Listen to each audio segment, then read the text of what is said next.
My name is Jessica Sanders. I'm 28 years old. When I was 15, my mother died of cancer. She was a pianist, a composer, the only person who ever made me feel like I mattered. After she passed, my father sat me down and said, "Your mother didn't leave anything behind. The medical bills took everything." I believed him. I believed him when he remarried a woman who hated me. I believed him when my stepbrother moved in and treated me like a ghost. I believed him when they sold my mother's piano, the one she used to record her only album, and told me I was being selfish for crying. I moved away. I built a life. I became a lawyer. And I never looked back. Until 1 month ago, when my father called. He said he was dying. He said he wanted to tell me the truth. What he didn't know was that someone had already told me first. I need you to understand something before we go any further. I need you to understand what that piano meant. What my mother meant. Because without that, nothing else makes sense. My mother's name was Carolyn Mitchell Sanders. She was a pianist and a composer. Not famous, not wealthy, but talented in a way that made strangers stop and listen. She had this routine.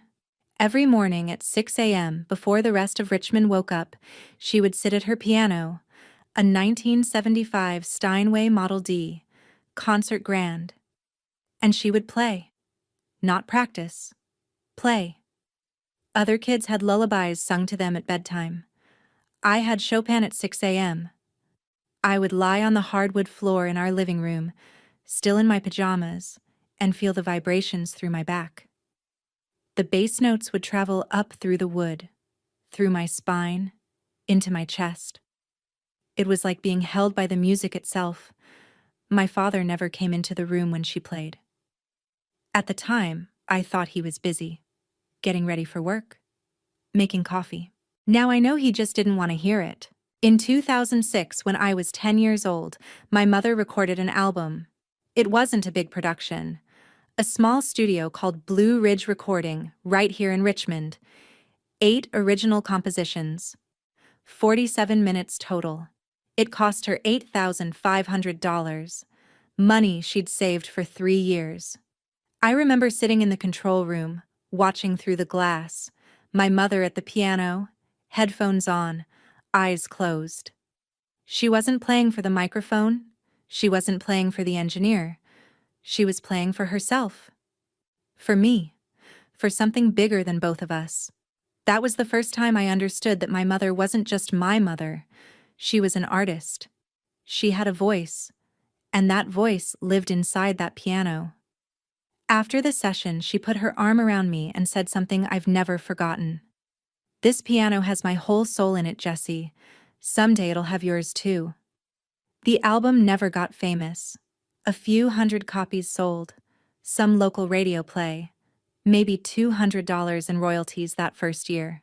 At least, that's what my father told me later. In March of 2008, my mother was diagnosed with breast cancer. Stage 2, invasive ductal carcinoma. She was 41 years old, I was 12. I didn't fully understand what was happening. I knew she was sick. I knew she had appointments at VCU Medical Center that made her tired and thin. I knew she lost her hair and wore scarves around the house, but I also knew she kept playing. Every morning, 6 a.m. Chopin, Debussy, her own compositions. The music never stopped. What I didn't notice, what I was too young to notice, was that she started writing more. Not music, letters, pages and pages of handwritten notes. One night I asked her what she was working on. "I'm writing down the important things," she said. "Music?" She shook her head. "No, baby, more important than that." I didn't ask what she meant. I didn't want to know. That was my first mistake. The night before my mother went to the hospital for the last time, she called me into her room.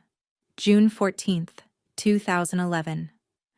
I remember the date because I've replayed that night in my head 1,000 times since. She was in bed. Thin. So thin. Her voice was barely above a whisper.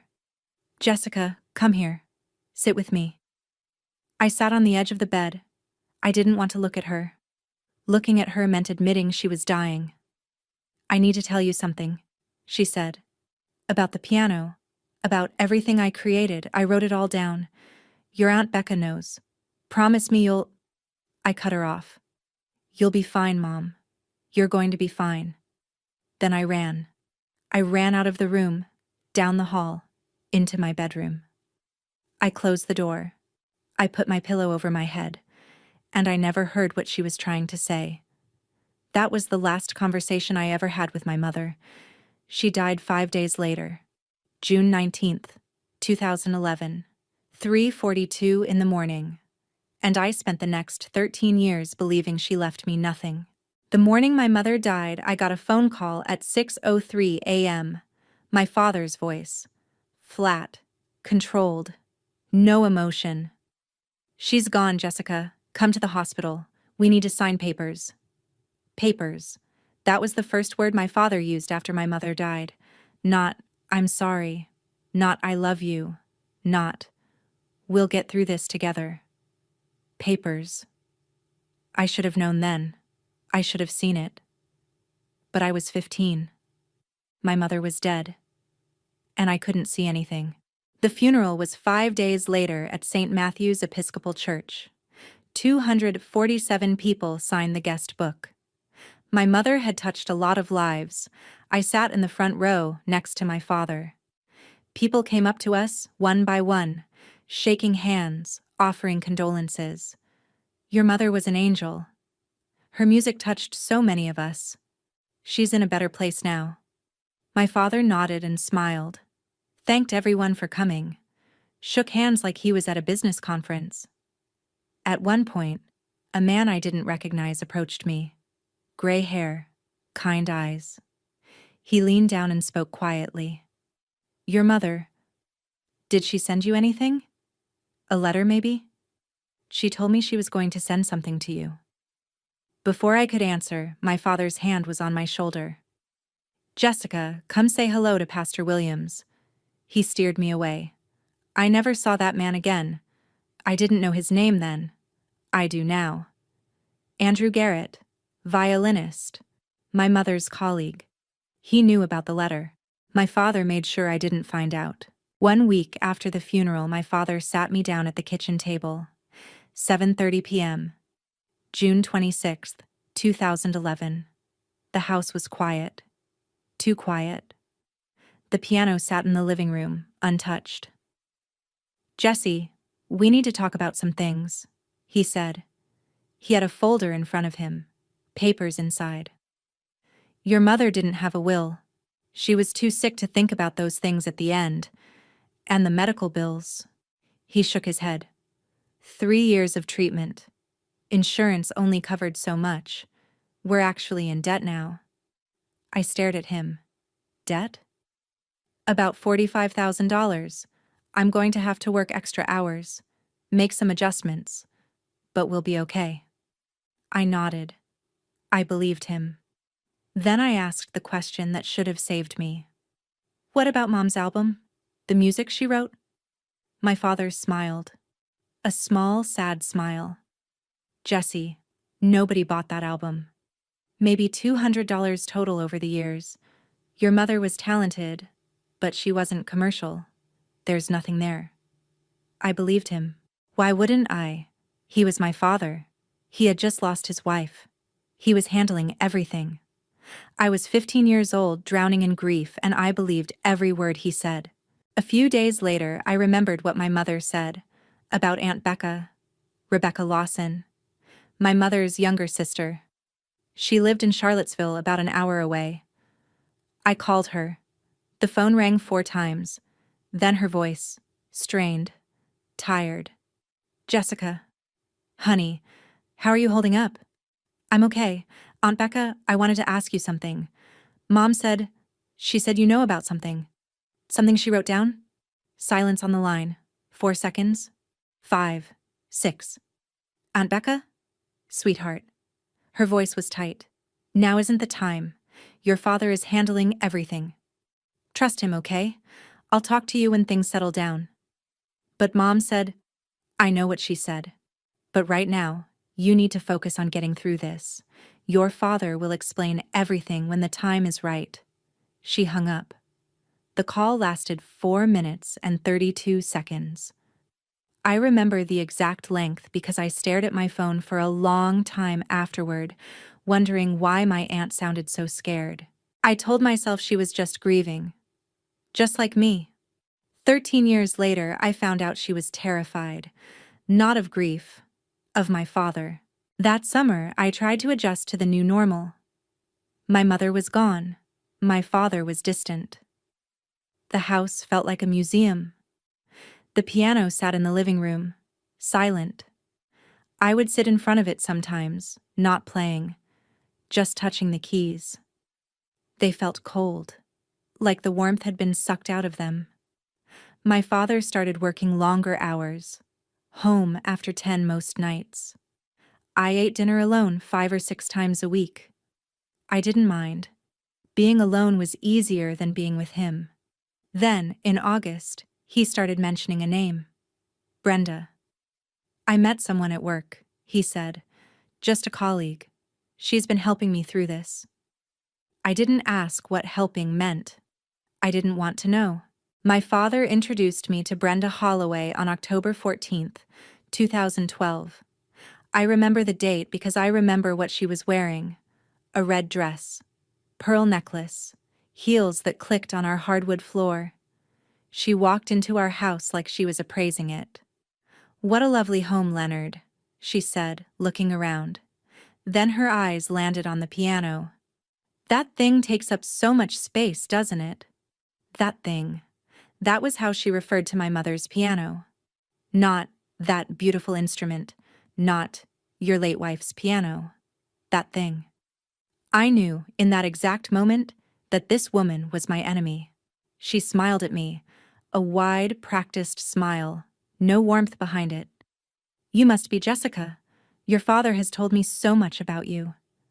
She was 42 years old, former real estate agent. Divorced? No kids. She carried a bottle of wine that cost $85. I checked later. My father was smitten. I could see it in his eyes. And I could see something else. The way Brenda looked at our house, at our things, at my mother's things. She wasn't looking at a family. She was looking at real estate. 2 months later, my father announced he was engaged. December 2012. I was 16. I wasn't asked for my opinion. I wasn't consulted. I was informed. Brenda and I are getting married in March. I hope you'll be happy for us, Jessie. Happy. My mother had been dead for 18 months, and my father was getting remarried. I didn't say anything. What was there to say? The changes started immediately. Brenda moved in, started redecorating. My mother's photos came down. First from the living room, then the hallway, then the bedroom. Her books disappeared, her sheet music, her records. One by one, every trace of Carolyn Mitchell Sanders was erased from that house. Everything except the piano. That stayed. Not because Brenda wanted it there. I could see how much she hated it every time she walked past, but because it was heavy. Because selling it required effort. My father assured me it would stay. The piano isn't going anywhere, Jessie. That's a family asset. Asset. Not memory, not tribute. Asset. I was starting to see a pattern. Sanders. My father's son from his first Sanders. My father's son from his first marriage. Before my mother. I didn't even know he existed until that month. My father never talked about his first marriage. It ended badly, he said. He and Travis's mother had split before I was born. Travis had been living with his mother in Norfolk, but she kicked him out. Behavioral issues, my father said. He didn't elaborate. Travis was 17. Tall. Angry. He had a scar above his left eyebrow from a fight. The first time we met, he looked me up and down like I was an inconvenience. So you're the princess who got everything. Must be nice. I didn't understand what he meant. I had lost my mother. I hadn't gotten anything. But Travis saw it differently. In his mind, I had stolen his father, stolen his life, stolen his inheritance. Brenda had been filling his head with stories for months, and now we were living under the same roof. The new hierarchy in our house was clear. Brenda controlled the money, all of it. My father signed everything over to her for simplicity. Travis was the priority. His needs came first. His moods were accommodated. His mistakes were forgiven. And me? I was a tenant, a boarder in my own home. When I turned 17, Brenda informed me that I would start paying rent. $300 a month. You have that job at the coffee shop, right? Time to start contributing like an adult. $300. From a 17-year-old? To live in the house my mother helped pay for. I didn't argue. I paid. One night I overheard Brenda talking to my father in their bedroom. Jessica is 18 next year. She's an adult. She should start thinking about moving out. We need the space. Space. For what? The answer came a few months later. Travis needed a home office for his business ventures. My bedroom was the biggest. Other than the master. I started looking at college applications. February 8th, 2014. 9:23 p.m. I was playing the piano. For the first time in almost 2 years. My mother's music. One of her original compositions. Something she called Morning Light. I was rusty. My fingers stumbled over the keys. But the melody was there. Her melody. I didn't hear Brenda come in. She stood behind me, silent, waiting for me to stop. When I finished, she spoke. You play exactly like her. I turned around. Same posture? Same pause before the chord change. It's uncanny. She didn't say it like a compliment. She said it like a diagnosis. Then she leaned closer. Leonard hates hearing it. Every time you touch that piano, he sees her ghost. You should stop. She walked out. That night, I closed the piano lid. I didn't play again for 10 years. 5 years passed. I went to college, then law school. I came home as little as possible. But in March of 2019, I made the mistake of visiting. I was 23, about to graduate, studying for the bar exam. I thought a weekend at home might help me decompress. I was wrong. The moment I walked in, I could feel the tension. Brenda was on edge. Travis was avoiding eye contact. My father looked afraid. It took me 2 hours to find out why. Travis had a gambling problem, sports betting. He'd been doing it since high school. I learned that later. But now it had caught up with him. $20,000, owed to people who didn't send polite reminder emails. I overheard my father and Brenda arguing in the kitchen. We don't have 20,000 liquid, my father said. The dealership is tight right now. Then we find it somewhere else, Brenda hissed. These people Travis owes, they're not patient. Then she said it. There's one option. That piano. It's worth over 100,000. I stopped breathing. The next morning they called a family meeting. Living room. Brenda, my father, Travis, and me. They explained the situation. Travis owed money, dangerous money. They needed to help him. We're going to sell the piano, my father said. I felt the blood drain from my face. That's Mom's piano. Your mother has been dead for 8 years, Jessica. His voice was flat. This is about the living. Travis needs help.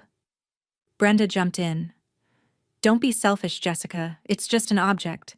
Travis's life is at stake. These people he owes, they're dangerous. I looked at Travis. He didn't meet my eyes. Then I asked the question. The piano is worth at least $175,000. Travis owes $20,000. Where's the rest of the money going? Silence. Brenda's smile tightened. That's not your concern. April 12th, 2019. I came home from the library to find a truck in the driveway. Whitmore and Sons pianos. Two men were loading my mother's Steinway onto a lift. I ran inside. My father was in the living room, holding a folder. Papers inside. "It's done, Jessica. This is what's best for everyone." I grabbed the folder. Sales agreement. Buyer, Whitmore and Sons pianos. Sale price, $95,000. My mother's piano. Worth $175,000. Sold for $95,000 because they needed the money fast. And at the bottom of the page, my signature. Except I never signed it. The handwriting was close. Maybe 70% accurate, but it wasn't mine. Someone had forged my signature. I looked at my father, then at Brenda, standing in the doorway. "Who signed this?" Neither of them answered. I told them I was going to call the police, report the forgery. Brenda laughed. "Go ahead, call the police.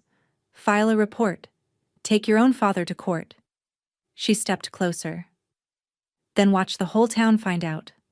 The Sanders family, in court, fighting over a dead woman's piano. Your father's dealership will be ruined, his reputation, everything." She tilted her head. "Is that what you want, Jessica? To destroy this family over an object?" My father spoke then, the words I'll never forget. "Don't make the family look bad, Jessica. Please. We've all sacrificed for each other. This is just one more." I looked at him, the man I had trusted for 23 years. He wasn't asking for forgiveness. He wasn't offering an explanation.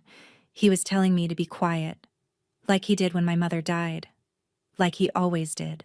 I didn't argue. I went upstairs, packed 2 suitcases, everything I owned. The next morning, at 6:45 a.m., I called a taxi. My father was standing at the bottom of the stairs when I came down, silent, watching. I walked past him, opened the front door. I didn't slam it. I closed it quietly, like I always did. The good daughter. The silent one. The taxi took me to the Amtrak station. I bought a one-way ticket to Boston. $89. That's how much it cost to leave my family behind. On the train, my phone buzzed. A text from a number I didn't recognize. Text, unknown number. "Jessica, it's Aunt Becca. We need to talk. But not now. When you're ready." I stared at the message for a long time. Then I turned off my phone. I wasn't ready. It would take 5 years. 2 days later, Travis texted me. Text. "Travis. Thanks for not being a drama queen. Brenda says you're smarter than she thought, Travis. By the way, the piano money cleared. We're good now, Travis. Dad says you can come home when you grow up, LOL." I didn't reply. I screenshotted the messages, then I blocked his number. I didn't know why I saved those screenshots. Some instinct. Some part of me that knew I might need them someday. I was right. I moved to Boston with 2 suitcases and $1,100 in my bank account. I rented a studio apartment in Allston. $1,400 a month. No furniture, just a mattress on the floor and my laptop on a cardboard box. I had 3 months until the bar exam. I studied 18 hours a day. There was no one to call when I passed. No one to celebrate with. So I made instant noodles and went back to reading case law. November 2019. I got the letter. I'd passed the Massachusetts bar exam. Score, 285. Passing was 270. I sat on my floor for an hour holding the letter. My mother would have cried. My father wouldn't have cared. That night, I opened my laptop and searched for Whitmore and Sons Pianos Richmond. They had a website, an inventory page. My mother's piano was listed. Already sold. Resale price, $145,000. Someone had bought it. Someone who wasn't me. I closed the laptop. In January 2020, I was hired by Morrison and Callaway LLP, a mid-size firm in downtown Boston. They specialized in estate planning, trust litigation, Contested wills. One of my interviewers asked me why I wanted to do this kind of law. Family drama and dead people's money, she said. Not exactly glamorous. I smiled. That's exactly why. She didn't understand. How could she? I didn't tell her that I was training for a fight I didn't know I'd have. The letters from home started coming in 2020. Email, December 2020. From Leonard Sanders. Subject: Christmas? Jesse, it's Christmas. Brenda made your favorite pie. We miss you. Please call. I didn't reply. Text: June 2021. Travis, heard you work at some fancy firm. Still think you're better than us, huh? I didn't reply. Email, February 2023. From Leonard Sanders. Subject: Worried I'm worried about you, Jessica. It's been almost 4 years. Just one call. Please. I didn't reply. Over 5 years, they contacted me 12 times. I replied 0 times. The only person I stayed in touch with was Aunt Rebecca. Once a year, she would visit Boston. We'd meet for coffee at a cafe on Newbury Street. She always looked nervous. Always wanted to tell me something. In September 2022, she almost did. There's something I should have told you years ago, Jessica. About your mother.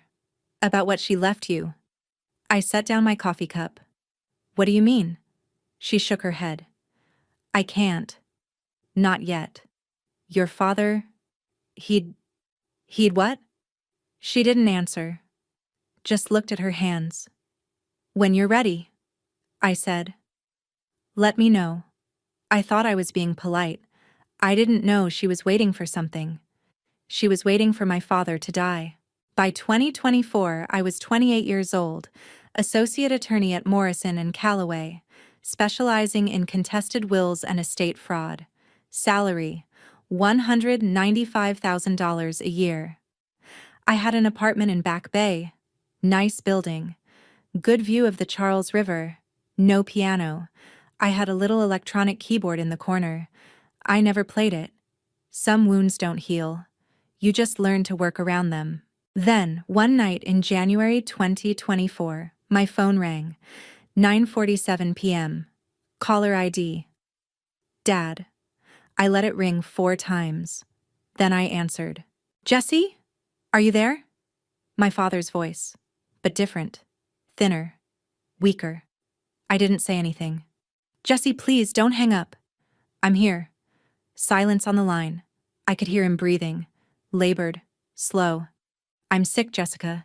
Cancer. Pancreatic. Stage 4. I felt nothing.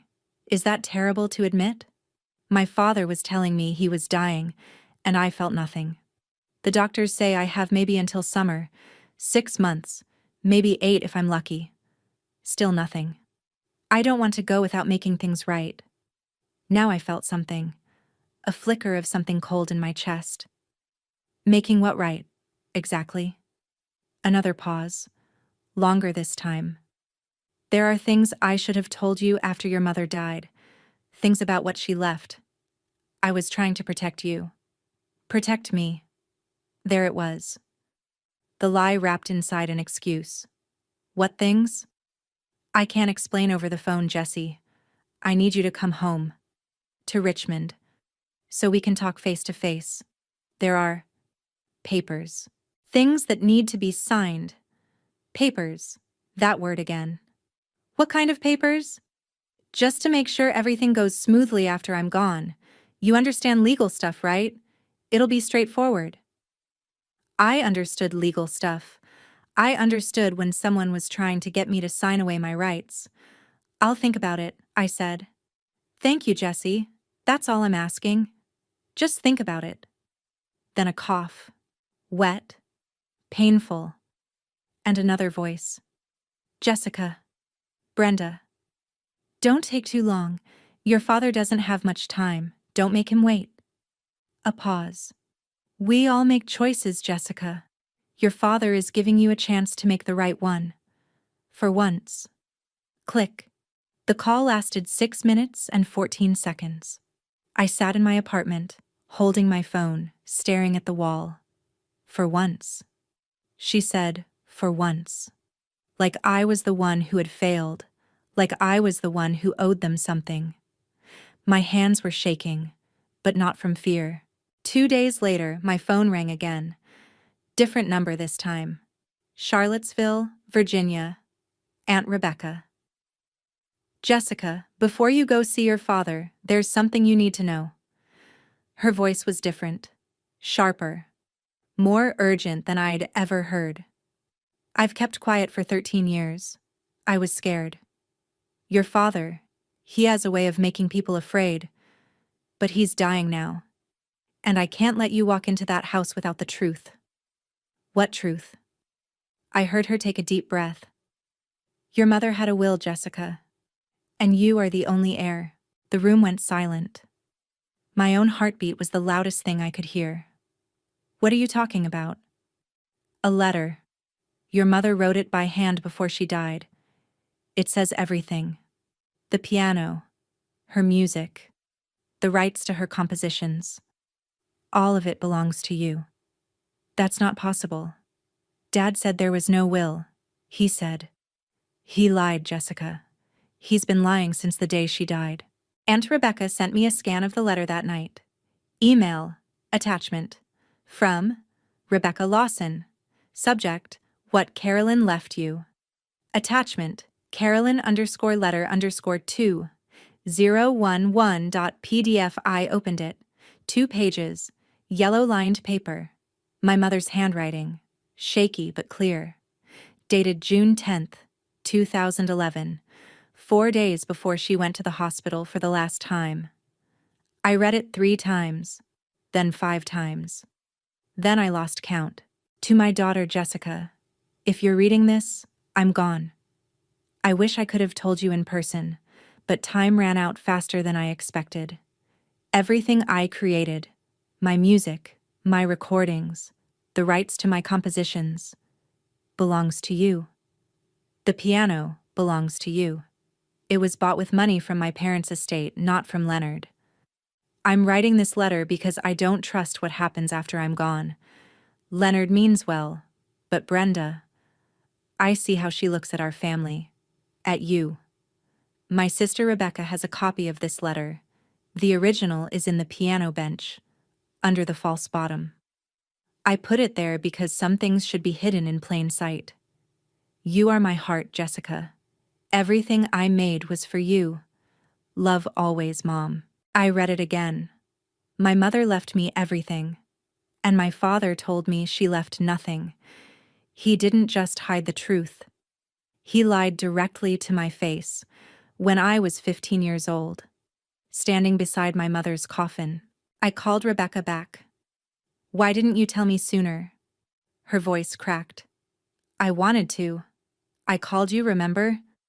A few days after the funeral, but Leonard got to me first. He said you already knew. He said you'd agreed to let him manage everything until you turned 25. He made it sound so reasonable. I believed him. And after that? I asked about it a few times over the years. He always had an excuse. Jessica's too young. Jessica's focused on school. Jessica doesn't need to be burdened with this. I should have pushed harder. I should have told you myself. I'm so sorry. I didn't say anything. There's more, she said. In 2014, something happened. Your mother's music. It got picked up. A film? An independent movie. It used 3 of her compositions. What film? It was called Winter Light. Some kind of art house thing. But it did well. Got nominated for an Independent Spirit Award. I typed the name into my browser. Results. Winter Light, 2014. Directed by Nicholas Porter. Original score by Carolyn Mitchell. My mother's name. On a real film. A music publisher contacted your father that year, Rebecca continued. Crescent Music Publishing. They wanted to buy the entire catalog, all of Carolyn's compositions. How much? I don't know exactly, but Andrew Garrett, he was a friend of your mother's, a violinist. He told me it was around $150,000 upfront, plus royalties. $150,000, plus royalties. For 10 years. Jessica, that money should have been yours. Every cent. I pulled up the Virginia State Corporation Commission website, business entity search. I typed in Hollowell Media Partners. Results: Hollowell Media Partners, LLC, formed February 14, 2014. Registered agent, Leonard A. Sanders. Address: 7102 Broadstone Drive, Richmond, Virginia. Our house. And Hollowell. That was Brenda's maiden name. My father had created a shell company, named it after his new wife. 2 months before the deal with the publisher. This wasn't a mistake. This wasn't confusion. This was calculated theft. I added up the numbers. $150,000 for the catalog sale. 10 years of royalties. Probably $15,000 to $20,000 per year. Let's say $180,000 total. Plus the piano. Sold for $95,000. Total. Over $425,000. All of it mine. All of it stolen. And now my father was dying, and he wanted me to come home and sign papers. I understood now. He wasn't calling to apologize. He was calling to make sure I never found out. The original letter, I said to Rebecca. Mom said it was hidden in the piano bench.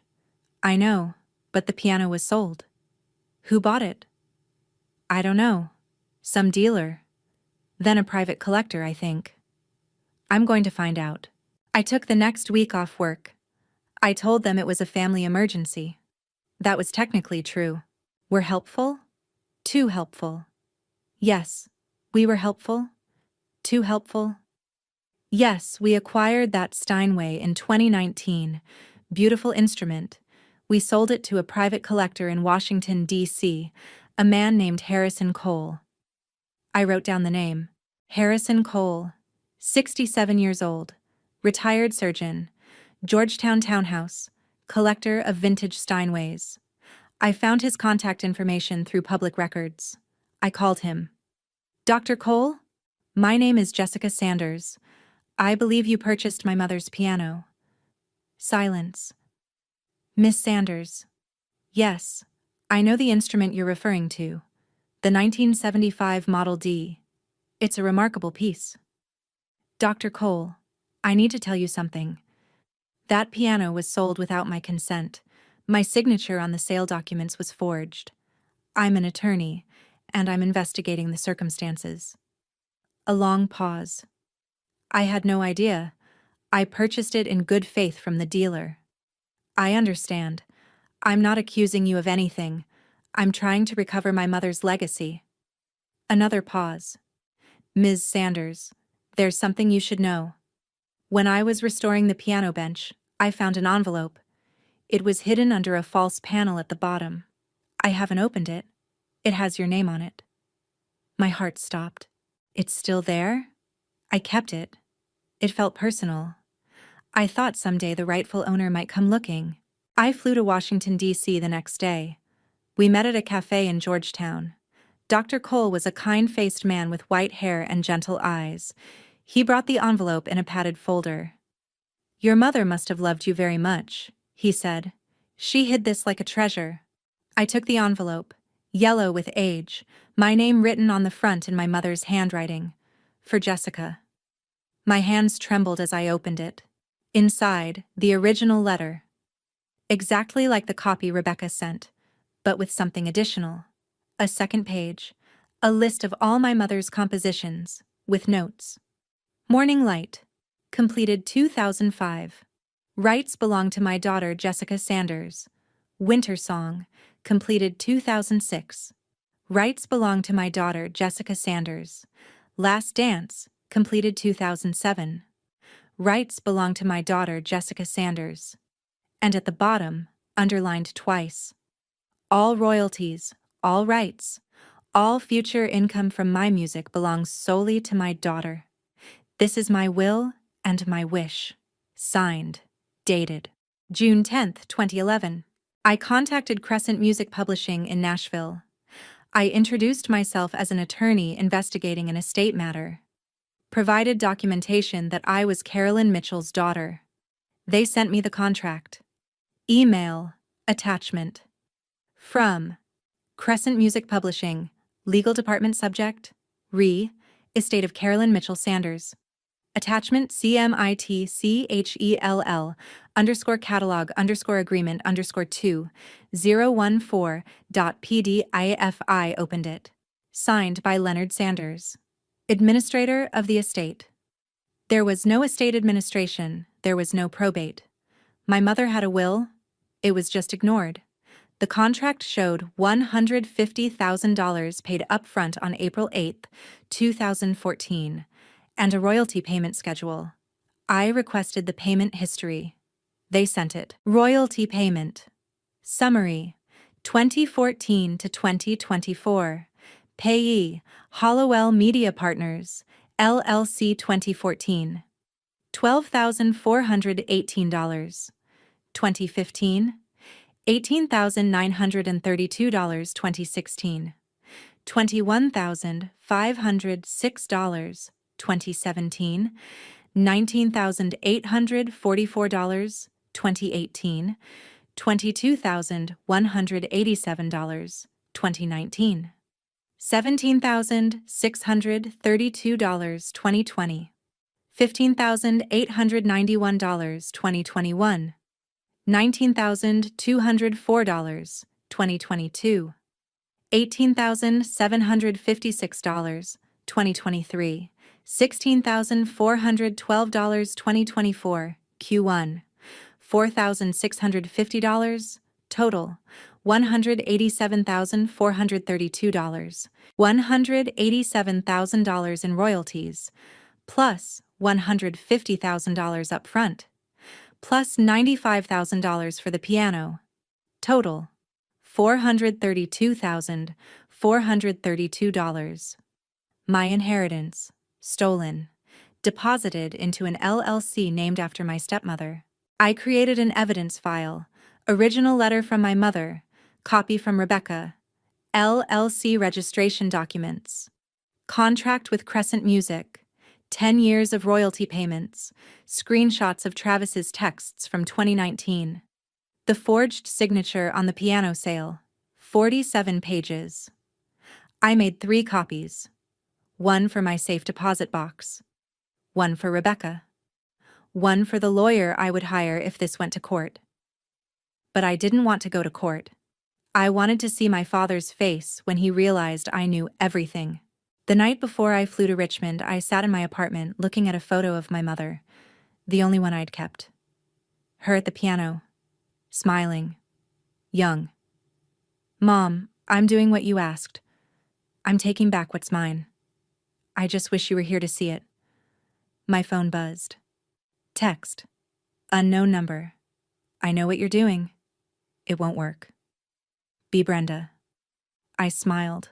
That was the first genuine smile I'd had in 5 years. February 10th, 2024. 2:34 p.m. I pulled into the driveway of 7102 Broadstone Drive. The house looked smaller than I remembered. The maple tree in the front yard was gone. Cut down. The front door had been repainted blue. My mother had painted it white. Every trace of her erased. Brenda opened the door. Jessica, you came. Your father will be so happy. She smiled that smile, the one that never reached her eyes. Then she turned and called into the house. She's here, get the papers ready. My father was in the living room. I barely recognized him. He'd lost 40 pounds. His skin had a yellow tinge, jaundice from the cancer. He was sitting in an armchair, wrapped in a cardigan I remembered from my childhood. For a moment, just one moment, I felt something like pity. Then he opened his mouth. Jessie, you look good. Successful. I always knew you'd do well. You got that from me. The pity vanished. Got that from him? What had I ever gotten from him? except lies? Brenda handed me a folder. Let's not waste time. Your father has an appointment in 2 hours. I opened it. Release and settlement agreement. 8 pages. Prepared by Frederick Wallace, attorney at law, Richmond. I skimmed the key paragraphs. The undersigned hereby waives all claims related to the estate of Carolyn Mitchell Sanders. Releases Leonard A. Sanders and Hollowell Media Partners, LLC from any liability. Acknowledges receipt of all property and assets to which she may be entitled. They wanted me to sign away everything. Before I even knew I had anything, I set the document down. Before I sign this, I have something to show you. I opened my own folder. I took out the original letter, my mother's handwriting, placed it on the table. The room went silent. Recognize the handwriting, Dad? It's Mom's. Dated June 10th, 2011. 5 days before she died. My father stared at the letter. His face went pale, paler than the cancer had made it. Brenda stood up. Where did you get that? The original was hidden in the piano bench, the piano you sold. The buyer found it and kept it. He gave it to me. I watched my father's hands tremble. She left me everything, Dad. The piano, the music rights, all of it. And you told me she left nothing. I continued. But wait, there's more. I pulled out the LLC registration. Hollowell Media Partners, formed February 2014, 2 months before you sold Mom's music catalog. Registered agent, Leonard A. Sanders, named after your new wife. I placed the contract from Crescent Music on the table. $150,000 upfront, paid to your shell company. I placed the payment history next to it. $187,432 in royalties over 10 years, also paid to your shell company. I placed the forged piano sale agreement last, and $95,000 for the piano, sold with a forged signature. I looked at him. Total, $432,432. Money that belonged to me, stolen by my own father. Travis stood up from the corner. What the hell is this? Brenda's voice went shrill. Leonard, say something. My father just looked at me. He didn't deny it. He didn't explain. He just looked at me with the eyes of a man who had been caught. Brenda tried one more play. That letter is fake. You forged it. You're trying to destroy this family. I didn't respond to her. I kept my eyes on my father. Dad? Is it fake? Silence.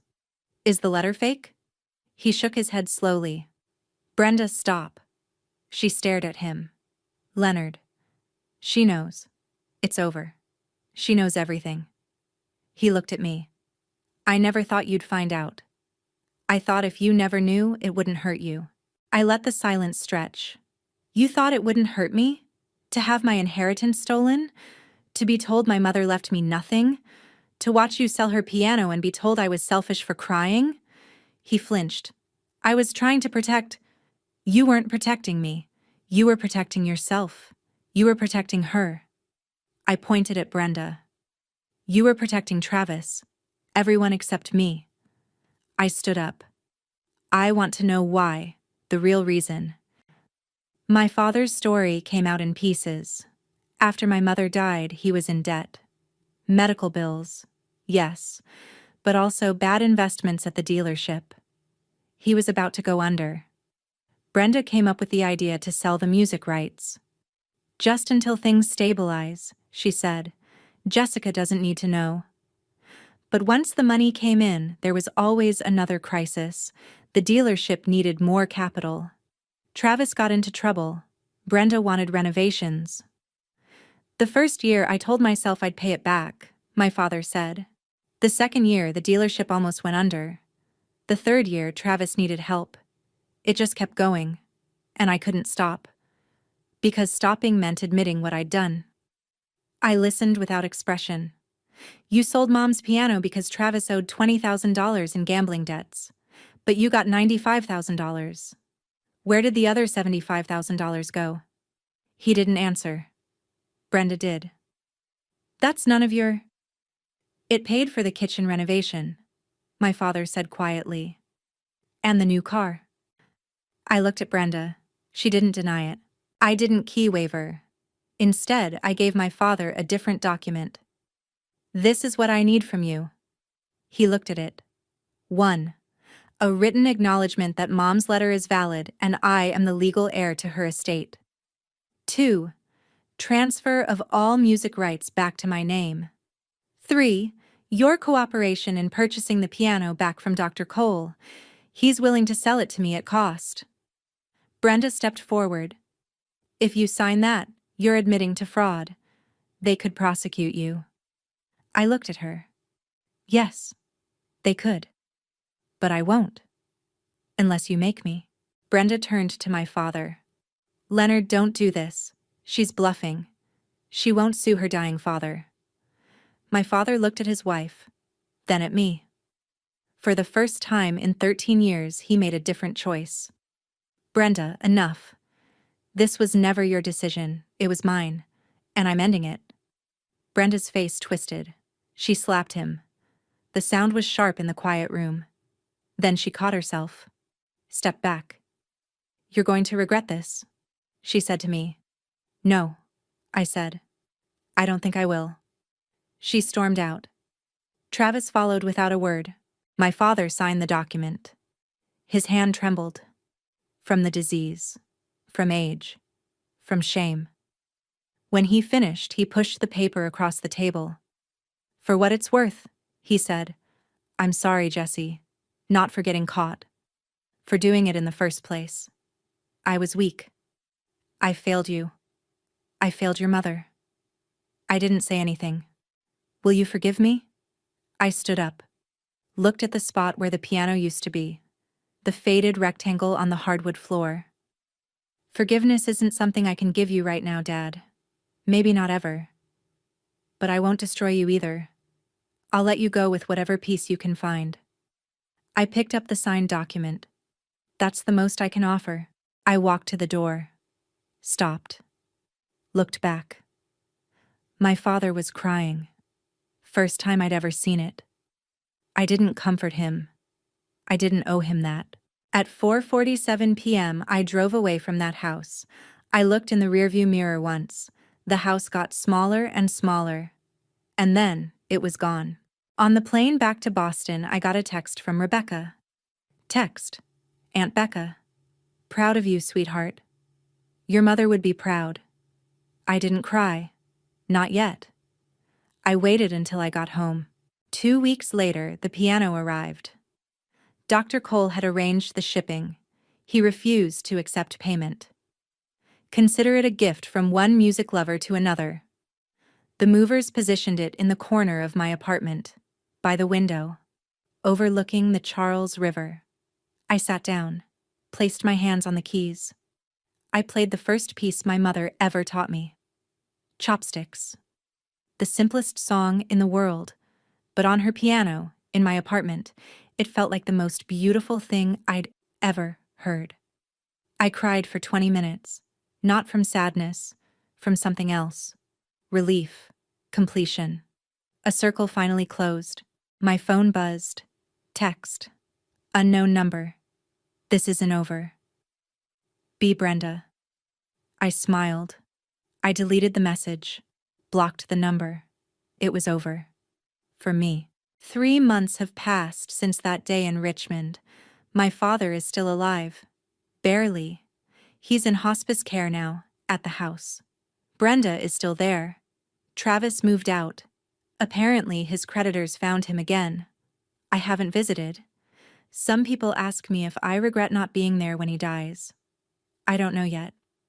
Maybe I will. Maybe I won't. But I know one thing.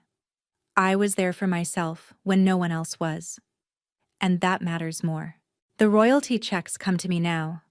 $14,200 last quarter. Not life-changing money. But it's mine. It was always supposed to be mine. I play the piano every morning now. 6 a.m., just like my mother used to. I'm not as good as she was. I'm rusty, out of practice. But when I play her music, I feel her with me. That's enough. For 13 years, I was the good daughter, the quiet one, the one who didn't make trouble. And they used that silence to take everything from me. So here's what I learned. Silence isn't peace. Silence is permission. And I'm done giving permission. So let me ask you this. If your family stole from you, not just money, but your mother's memory, your inheritance, your trust, would you fight back? Or would you keep the peace? I made my choice. I took back what was mine. Some people call that selfish. I call it survival. If you've ever had to choose between family loyalty and self-respect, I want to hear your story. Leave a comment. Tell me what you would have done. And if you're still in that situation, still being told to stay quiet, to not make trouble, maybe this is your sign. You don't owe anyone your silence, not even family.